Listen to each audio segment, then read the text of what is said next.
e chamando a atenção para alguns aspectos jurídicos, que é a minha área, não é? E dentro daquilo que foi proposto, uma consideração a respeito de mídia e judiciário, com certa ênfase no Supremo Tribunal.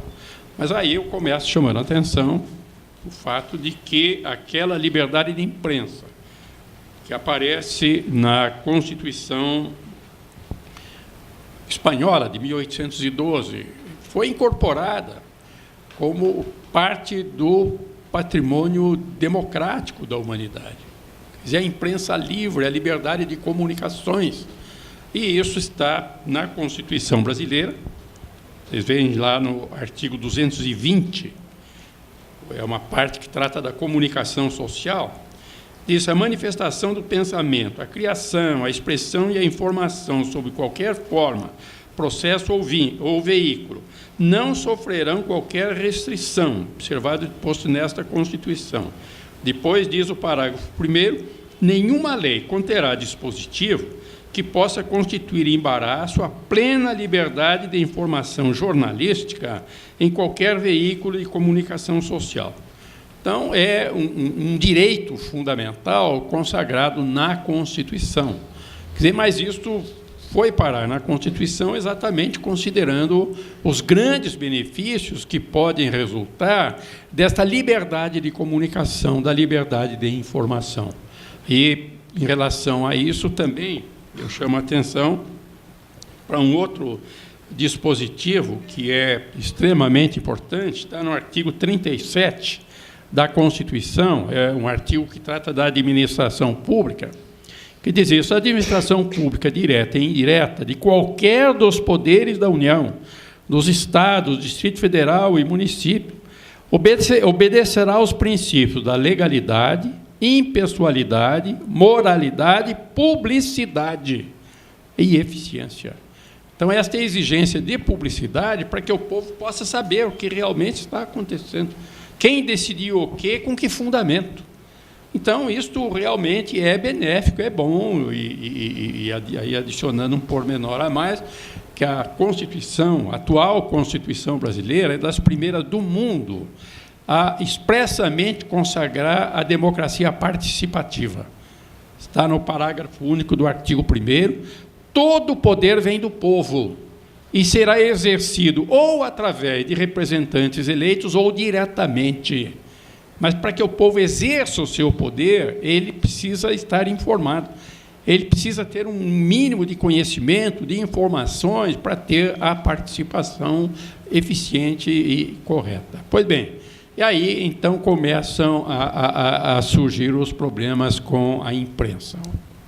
O Nassif já chamou atenção para distorções muito graves, muito sérias, e ele mencionou a Veja. Eu diria que, infelizmente, não é só a Veja. Os grandes jornais fazem isso também. Grandes jornais fazem isso também, e muitas e muitas vezes inventando notícias, distorcendo notícias, fazendo insinuações, para não assumirem a responsabilidade. Sim, por exemplo, o jornal O Estado de São Paulo. Eu leio todos os dias o Estadão, porque é bom saber o que é que eles estão dizendo, o que é que estão fazendo. E é muito comum o jornal fazer uma acusação a alguém, mas escrevendo dessa maneira: fulano de tal seria ligado a fulano. Outro teria recebido dinheiro, não sei o quê. Teria, seria, faria. Eu não estou afirmando que ele fez. Eu só estou dizendo que ele seria. E é uma forma extremamente maliciosa de fazer acusações. De agredir reputações, a dignidade das pessoas, sem assumir a responsabilidade. Eu só disse que seria, não disse que é. Isto é muito comum. Mas, a par disso, vem também acusações a pessoas. Nassif mencionou o caso do Collor, mas nós estamos vendo agora que o comum da grande imprensa, o que mais ocupa espaço é a fofoca, é a intriga, é a insinuação.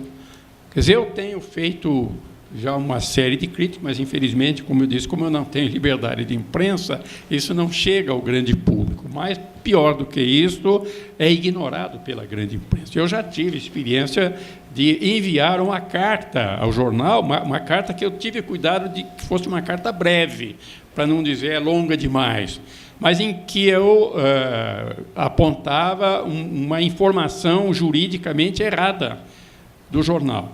Evidentemente, a carta não foi publicada. Não.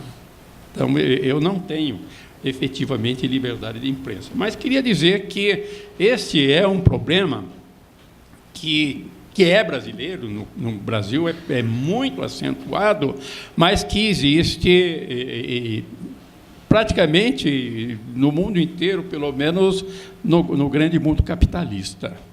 E trouxe aqui, só como exemplo, um livro que foi publicado na França há 2 anos e que se chama Les Editocrates, os editocratas. São os grandes editores que mandam nos jornais. E até o jornal disse, eles publicam o que querem, publicam sobre qualquer coisa e publicam sobre o nada, porque eles têm espaço.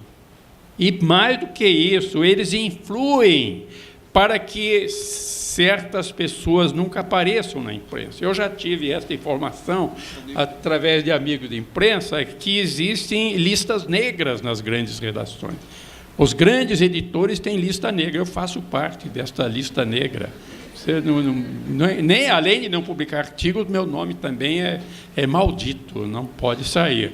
Isso faz parte dos editocratas. Mas, a par disto, há também um lado tremendo que eu queria ressaltar, é a distorção política. Quer dizer, além da distorção, além da malícia, além da agressão em casos individuais, também existe a tremenda distorção política.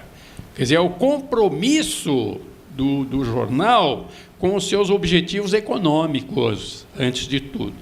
E assim como saiu na França os editocratas, dentro de alguns dias eu vou publicar onde eu conseguir publicar, um artigo que tem por título Os Trogloeditas. Os Trogloeditas são os editores que não conseguem enxergar uma realidade que não seja da sua caverna, da caverna dos seus interesses. Politicamente, eles estão no século XIX, se chegaram até lá. Mas fazendo bloqueios, fazendo distorções, fazendo acusações para o benefício, a conveniência dos seus negócios. É a liberdade de imprensa. Eu trouxe aqui também, como ilustração, e me surpreendeu, mas eu guardei porque é uma preciosidade. No jornal O Estado de São Paulo, publica-se, acho que todo dia, uma coluna assinada por uma jornalista, Lúcia Guimarães, que é, então, respeitada pelo próprio jornal. Ela é correspondente do jornal em Nova York e publica no jornal O Estado de São Paulo. Acho que diariamente há um artigo publicado por ela. E eu guardei aqui um artigo, está aqui, artigo de Lúcia Guimarães, assinado, edição do dia 5 de setembro de 2011.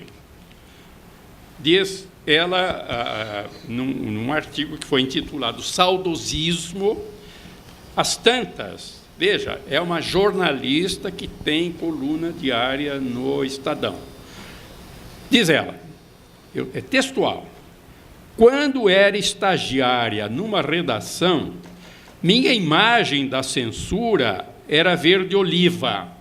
Ela está se referindo ao período da ditadura militar. Ela era estagiária. Numa redação, minha imagem da censura era verde-oliva. As coisas eram um pouco mais claras. Nós queríamos informar, a maioria queria ser informada, e uma minoria uniformizada metia a tesoura. Mas aí ela acrescenta, hoje, a fonte de medo na mídia não é um governo ilegítimo, mas uma corporação que possa cancelar a publicidade. O filtro da informação é invisível.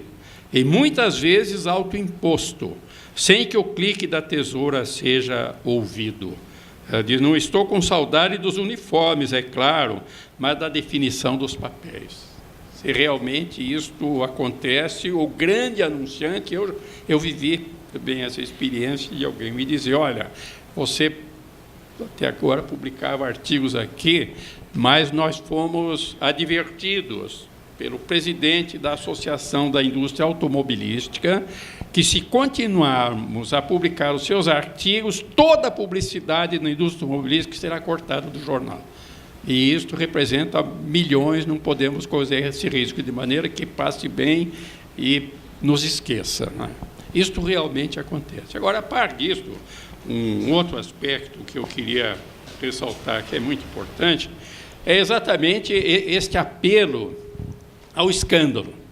É a fofoca, a intriga, é a acusação escondida no seria, ou por insinuação, ou para atingir alguém que politicamente não convém aos editocratas, aos trogloeditas ou aos anunciantes.